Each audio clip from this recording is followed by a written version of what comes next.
Dentro de un programa que existe, que tenemos en la EA, de sistematización se llama, que es organizar en realidad estructuralmente a la experimental dentro de la planificación de cuenca.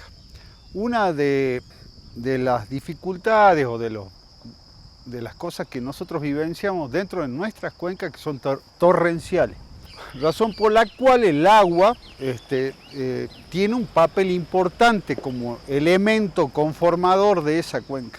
Ese agua muchas veces es beneficiosa o dañina según sea la condición. ¿Y a qué se debe eso?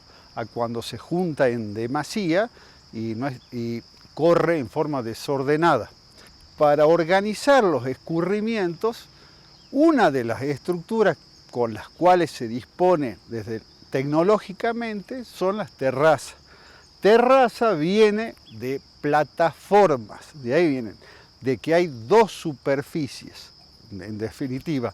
Y desde el punto de vista geológico, las terrazas fluviales y demás hablan de dos niveles, uno que está en la vera del río y otro en el cauce o lecho.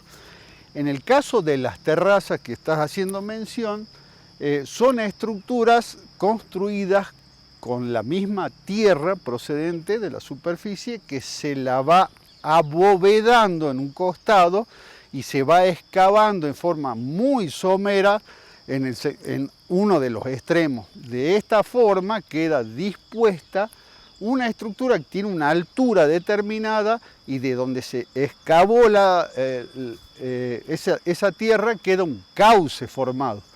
Ese cauce se pretende que sea parabólico, amplio, y en la medida que la terraza se desarrolla en longitud sea telescópico. Todas esas estructuras y medidas o condicionantes hacen a la conformación estructural de la terraza. Esa terraza, al ser un bordo, lo que hace es nos ayuda a separar áreas de escurrimiento. ¿Por qué? Porque puede venir condicionada por el relieve o la fisiografía, el agua en forma desordenada y caen en los cauces o salidas naturales. Si es excesiva eso que cae en esos cauces, lo degrada, lo erosiona, lo reemociona y se lo lleva y lo deposita aguas abajo. Para que no haya ese efecto de remoción o de pérdida, hay que evitar que llegue ese agua de esa manera a ese sitio. ¿Cómo llega el agua? Y el agua llega por gravedad, o sea, porque existe una pendiente y de alguna manera lo acopia o llega a las zonas subordinadas, que son las partes bajas. Al tener un bordo, una estructura, nos genera un impedimento para que el agua llegue naturalmente a esos sitios. Y en el desarrollo que se le da a la traza de la terraza, que así se dice, está condicionada por algo del relieve, que es a través del manejo de la pendiente. Las zonas escarpadas, montañosas y de precipitaciones estivales y monzónicas como la nuestra, tienen un fuerte condicionante en la pendiente.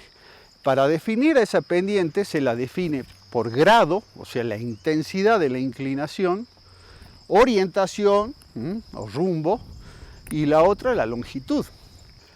¿Cómo puedo impedir que no ir a tanta velocidad? Ir cortando esa inclinación.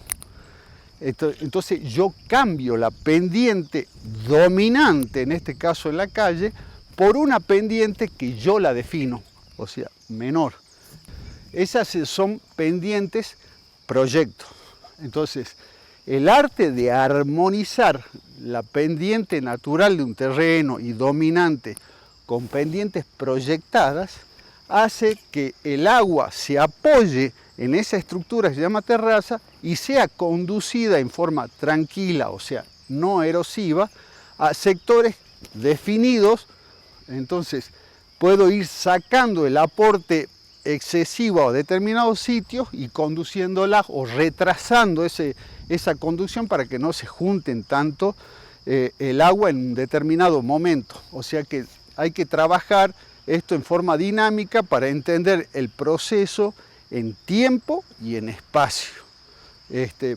Esta columna vertebral que sería las terrazas es complementario a las otras estructuras, como son las represas para amortiguar grandes volúmenes de agua y darlos en forma diferida, canales colectores, etc.